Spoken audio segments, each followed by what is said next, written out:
Welcome to the deep dive. Today, we are really tearing down a legend. It feels like it. Imagine this. Our world is scorched, sandy, brutal. Forget Republic City, forget Harmony. In the ruins, there's this one constant, institutional hatred. And guess who it's aimed at? Let me guess. Avatar Korra. Exactly. The legendary Avatar Korra, universally blamed for, everything falling apart. And that flip, that narrative reversal, that's honestly the most gripping thing about the source material we're digging into today. Totally. We're going deep on the leaks, the confirmed details, everything surrounding the new series, Avatar, Seven Havens. And it's not just a sequel, is it? It feels like a fundamental, almost gritty reset for the whole franchise. It absolutely is. Yeah. Our mission today is to unpack this, mountain of evidence. We've got a really potent stack of sources. Right. There were those initial, very specific leaks back in 2024, and now we have fresh test screening reports, confirmed plot points. And the key thing is, we know this stuff is solid, right? Exactly. Because the basics, the plot mechanics, the character details we saw later, like at San Diego Comic-Con, they lined up perfectly with those early leaks. So this isn't just guesswork. Nope. This is basically the new reality of the Avatar world. And it's a reality that seems designed to, shock people. The world of Seven Havens doesn't just move on from the Avatar. It seems to actively despise her. Yeah. Let's start with the environment itself. It sounds terrifying. Okay, so the first thing, the most immediate thing the sources establish is this post-apocalyptic. Mm-hmm. And we're not just talking about, recovering from a war. This is a full-on waste, apparently the result of a cataclysmic event. And critically linked directly to Korra, publicly. Yeah, the blame is squarely on her. And the visual descriptions, the vibes they're going for, it's intense. The sources keep mentioning Mad Max, Planet of the Apes. Right, less about, organized gangs fighting over gas. Yeah. More about desperate little pockets of people just trying to survive in a world that's actively trying to kill them. That Planet of the Apes comparison really hits, doesn't it? It suggests the Avatar, the supposed savior, has become this almost mythical monster figure. Yeah, a destroyer whose story is now like a cautionary tale they teach kids. We have specifics from test viewers, right? Yeah. Someone described it as a dune-like wasteland. Nothing but sand for miles and miles. Can you imagine? It's not just geography changing. That changes everything. Yep. Politics, resources. Survival becomes morality when things are that scarce. The whole four nations structure clearly just crumbles. And you have to wonder, like you said, about bending. If it's all sand, what does a waterbender even do? Is water insanely valuable? And earthbending, shifting sand, that sounds incredibly difficult, maybe even dangerous. This decay, it's the bedrock of the whole dystopia. Exactly. That scarcity drives everything. But there's this tiny little hint in the sources. Oh, yeah. This is, the sand apparently ends somewhere. Small, but it keeps the door open, right? Yeah. Maybe Allora City is in the worst of it, but maybe. Maybe there are water tribe ruins somewhere. Or pockets of the Earth Kingdom not totally buried. It hints at exploration, maybe finding what was lost. Not just saving the world, but finding it again. Mm-hmm.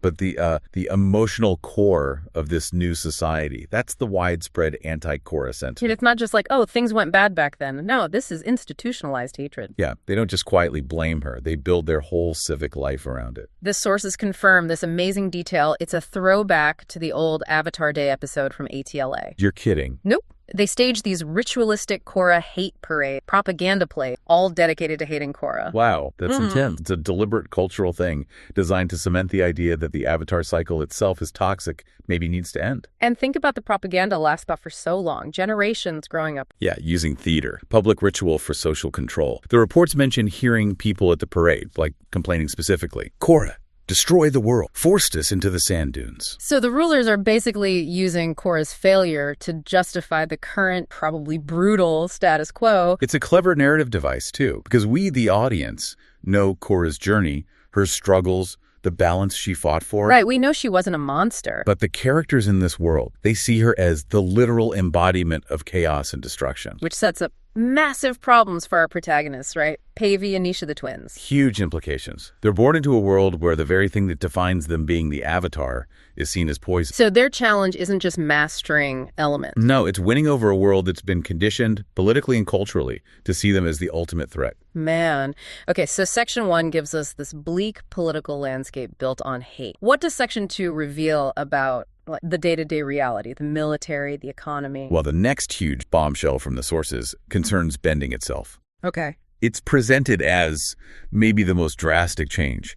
Benders are basically extinct in this new world. They're incredibly rare. A statistical blip. Whoa. From being everywhere, a core part of identity. Exact. Remember how it was this spiritual and beautiful art. Yeah, it's rare, it's dangerous, and crucially, it's exploitable.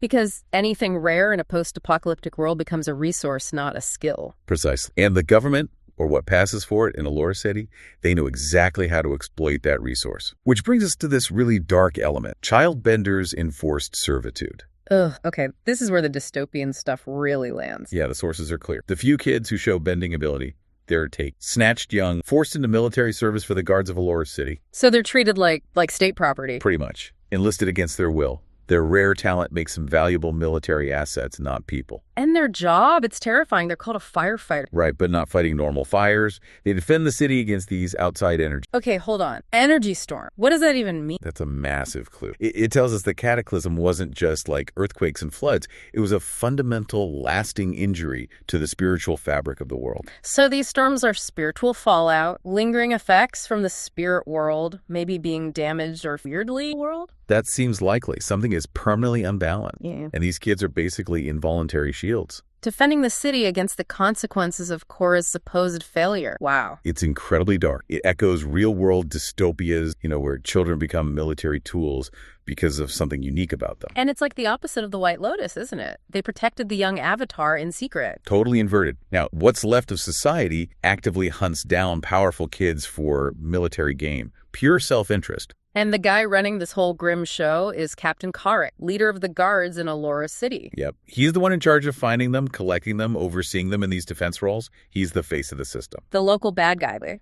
Well, yes, but the sources hint he's got a lot going on internally. Like, there's talk of a big flashback episode for him in season 2. Oh, interesting. What about? Apparently, it covers his upbringing in a world without the Avatar. So his whole worldview, his ideology, it's built on that anti-Avatar propaganda. Yeah. Built on the idea that state control is the only way to survive in this broken world. Okay, so think about that complexity. He represents the system that says Avatar evil, bending kids equals weapons. Right. But we know something else about him, don't we, from later leaks. Exactly. We know he's secretly hiding one of the twin avatars. Which sets up this huge internal clash, right? Right. The enforcer of the anti-Avatar rules is breaking the biggest rule himself. It's a powerful dilemma. He believes the myth he enforces Avatar as destroyer, but he's defying it out of what personal loyalty. Affection for this one child. So his job and his conscience, or whatever loyalty he has, are on a collision course. Definitely. And this is where it shifts from just world building to intense character mystery. How long can he keep that secret? Right. Especially when the other half of the equation literally walks. Yeah, so the story really kicks into gear with Jay, who we assume is one of Carrick's guards. Okay. And Pavi, who's living rough outside the city wall. Jay first encounters her during some kind of altercation outside Allora City. And this encounter immediately tells us a lot about her. Right.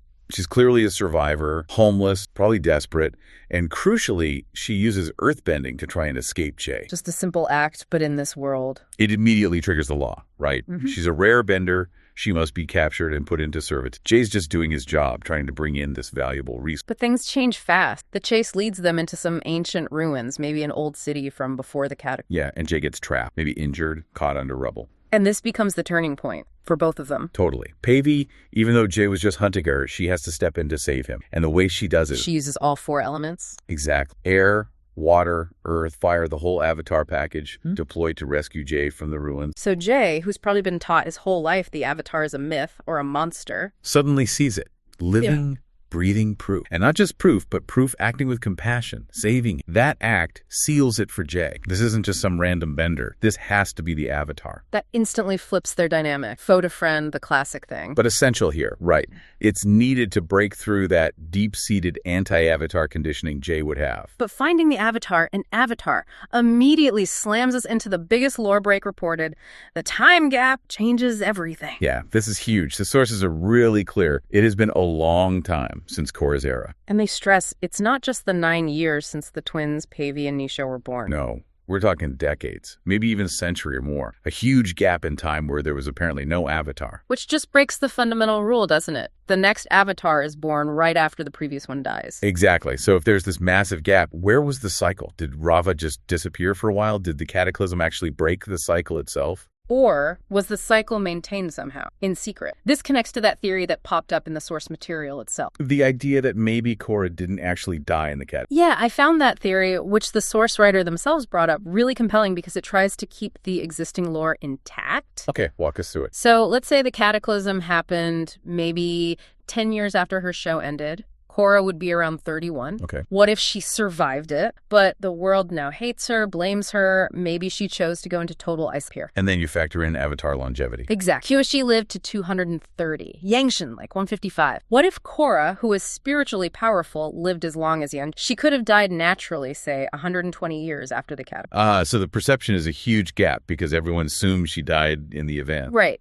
But she secretly lived out her life, died much later, and then the cycle kicked in normally with the twins. So the cycle itself is technically okay, just delayed in starting the next incarnation because Korra lived so long in hiding. It creates a huge perceived gap for the people in that world. It's a neat way to explain the gap without completely junking the spiritual rules. It is clever. But there's a big but, isn't there? Yeah, the pushback is obvious. If Korra was alive for another century, why didn't she do anything? Right. Why let the world fall into this state? Institutionalized hate, benders going extinct, kids forced into servitude. Just watch. That's the crucial question. If she survived, it implies a conscious choice to stay hidden. Maybe the trauma of the cataclysm, the sheer hatred, maybe she felt intervening would just make it work. Like her failure convinced her the world was better off figuring things out without an Avatar medal, a tragic kind of final sex. Or maybe the cataclysm physically or wounded her, left her alive but unable to connect fully with Relava or the past life, forcing isolation. She died now. Either way, that massive gap, however it happened, gives the writers room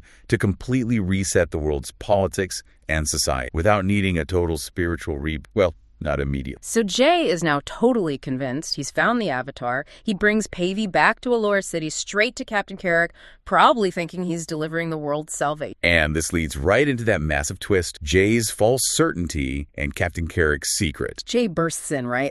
I found the Avatar. Yeah, full of confidence. But Karthik's reaction isn't joy or even shock. It's just immediate, deep confusion because he basically asks, how can she be the Avatar? I already have the Avatar. Boom, the twin reveal. Karthik is forced to admit his secret. He's been hiding Nisha, Pavi's long-lost twin sister. All this time, keeping her hidden from everyone, even though his job, his duty as guard captain, is to round up all childbenders. This just deepens Karthik's whole conflict we talked about. He's the enforcer for the anti-Avatar regime. Yet he's actively protecting the most powerful spiritual being on the planet. Yeah. One of them. And the sources confirm the sisters were separated really young, right? Leading to totally different lives. Vastly different. And the contrast between them really underscores the brutality of this. Pavi, found in the ruins, she's the wasteland survivor, homeless, clearly been through trauma, and significantly, she's an amputee. That detail is stark. While Nisha, her twin, has been living in relative comfort. How? She's been under the protection of, apparently, what's left of the White Lotus, working with Captain Karthik. Wow, okay. So Nisha was trained in secret, kind of like Korra was initially. And crucially, she can also bend all four elements. The difference is just heartbreaking. One sister fighting to survive, losing a limb maybe in the process. While the other is sheltered, trained, kept safe, waiting for this moment, presumably. This contrast must define their relationship right from the start. Oh, absolutely. The sources give us some key differences. Nisha has both legs, Pavi doesn't. Personality-wise? Nisha is described as more outgoing, more aggressive, always ready for a fight. Pavi seems more reserved, maybe relies more on smarts and survival. Which connects to that fan theory the source material mentioned. Yeah, the Korra parallel. Pavi being more like the reserved spiritual Aang, and Nisha having that aggressive, confident Korra energy. It sets up a really compelling yin-yang dynamic between them immediately. And thinking about Karthik, his motivation, he defied everything he was supposedly raised to believe, to protect Nisha. His loyalty to her must be incredibly strong enough to break the law, risk everything. Maybe he saw her innocent or recognized a potential for good that the propaganda insisted couldn't exist in an Avatar. He's betting against generations of certainty because of this one kid. A bet that's about to become very public now that there are two avatars. So picture this, two avatars, both 9 years old, both can bend all four elements, both carrying the weight of this broken era. And the main plot of Seven Havens, it really kicks off when they finally meet, right? Face to face during one of those energy storms hitting Allora. Yeah, the storm seems to be the trigger. A surge of spiritual energy may be drawn to them, maybe just chaotic fallout. And the sources say when they reunite in the middle of this storm, they both get hit with weird vision about their past. Visions? Like what kind of visions? Glimpses of Korra, or maybe flashes of a shared past life? Could be anything. maybe how they were separated. But it forces the issue. Their dual status becomes undeniable, not just to Carrick or Jay, but probably to the girls themselves. Which leads us straight into the biggest mystery, the thing that just breaks Avatar physics, the mystery of the two avatars. How are they both the Avatar? What does that do to the spirit of Rava? Is she split? The immediate fan theory, the one the source writers even noted, was the Rava-Vatu split, right? Yeah, based on the personality contrast, maybe even their colors, Pavi and Nisha. One has Rava, the spirit of light. The other has Vatu, spirit of dark. But does that actually work with the lore? If one had Vatu, could they bend all four elements? Isn't that Rava? That's the big sticking point with that theory. It doesn't quite fit canon, which is why the sources are careful here, suggesting the show might be cooking up an entirely brand new reason for the twin, something beyond Rava-Vatu. Like maybe the Cataclysm's trauma literally shattered Rava. Yeah. Two parallel pieces of the same spirit. Or maybe that long time gap we talked about allowed for some kind of spiritual divergence, like the power had to split upon reincarnation just to keep the cycle going at all. Whatever the explanation, the Avatar cycle as we knew it fundamentally changed, redefined. And think about the implications. If they're built the Avatar, do they share past lives? Does each only get half? Can you imagine sharing the consciousness of thousands of lifetimes with your twin sister? Whoa, okay, mind blown. We should also quickly mention their animal companions, right? That's a fun note. Oh, yeah. Identical cat-monkey companion. G. Gray with white highlight and Ruby Black with gray highlight. Both voiced by the legend D. Bradley Baker. Naturally. It wouldn't be Avatar without him voicing the animals. But even they mirror the twin split deaths. Identical, but distinct. A little clue, maybe? A tiny bit of fun in this otherwise pretty grim world. But the fun doesn't last long. The sources say the first episode, or maybe the opening arc, ends with a big final... Another attack. Yeah, a spirit attacks Allora City. And the description is fast. It looks like a kite. Okay. Specifically similar in form to Rava and Vatu, but it's white and gold. White and gold, not light blue or dark purple. Exactly. If Rava is light and Vatu is dark, what's white and gold? A new force, a merged entity. Maybe the real cause of the cataclysm finally showing itself. And what does the spirit do? Its goal seems pretty specific. He kidnaps the mayor or president of Allora City. Okay, so that sets up their first mission. Rescue the leader. Yep. The sisters are forced together. Their dual nature is probably revealed to everyone. And they have to set off with Jay, their foe-turned-ally, to save the leader, figure out their whole twin avatar deal, and untangle what really happened to Korra. It kicks off the journey, but before we wrap, there was that conflicting report, wasn't there, about the Avatar? Right. This is where the sources get a bit fuzzy. Two different reports confirmed seeing both sisters enter the Avatar state simultaneous during that final fight with the white and gold spirit. Both at the same time. That would be huge. Monumental. Yeah. But a third note within the source material advises caution, saying, treat those Avatar state claims as rumor for now. Well, test screeners might misinterpret things, right? Maybe it was just glowing eyes from the energy storm, or maybe their bending just looked extra powerful and glowy. It might not have been the actual Avatar state. So we don't know for sure if they both achieved it right away. Exactly. And the difference is significant. If they both went into the Avatar state, it confirms Rava's power is fully functional and parallel in both of them. Two fully powered avatars from the get-go. What if they didn't? Then their journey is likely about integrating, maybe merging their spiritual halves to achieve that state later. Makes their reunion less about a shared mission and more about putting broken pieces back together. Either way, the core fact remains. Two 9-year-old girls, both wielding 4 elements, thrust onto the stage in a world that despises the name Avatar. The era of the single undisputed Avatar. Definitely over. Hashtag tag out. Wow. Okay. That was a lot to unpack. A huge amount of ground covered there. For sure. Let's just quickly recap the biggest shifts we've talked about for Avatar. 7 Havens, we've got this post-apocalyptic kind of Mad Max desert world. Right. The previous Avatar, Korra, isn't a hero. She's hated, blamed for the cataclysm. The spiritual cycle seems to have broken or paused for a massive time gap. Benders are nearly extinct, and the few kids who can bend are basically military tools. And then, rising from the sand in secrets, not one Avatar, but 2. The twin avatars, Pavi and Nisha, the world's divided savior. It's such a radical overhaul. It takes the setting from, high fantasy with political elements straight into high-stakes dystopia. Yeah. And the genius, I think, is how high the stakes are. Not just saving the world from disaster, but saving it from itself, from a culture organized to destroy them. And that brings us to maybe a final thought, something really interesting to chew on. Okay. if the spiritual core, Ra'arava, is truly split between, and we know one of them, Pavi, is already physically an amputee, then the division isn't just spiritual or psychological, it's physically embodied. Wow, I hadn't quite pieced it together like that. The avatar is supposed to be about balance, wholeness, physical, spiritual, connected to all past lives. Exactly. So if the ultimate crisis here isn't just the broken world, but the fact that the savior herself or themselves is fundamentally divided, carrying past trauma, navigating a broken present. Can the world ever really find balance again? Or is the new balance going to be defined by this very duality, this division? A divided savior for a shattered world. That seems to be the core premise we'll be watching unfold. Heavy stuff, but incredibly compelling. Absolutely. Well, thank you for diving deep into all this source material with us today.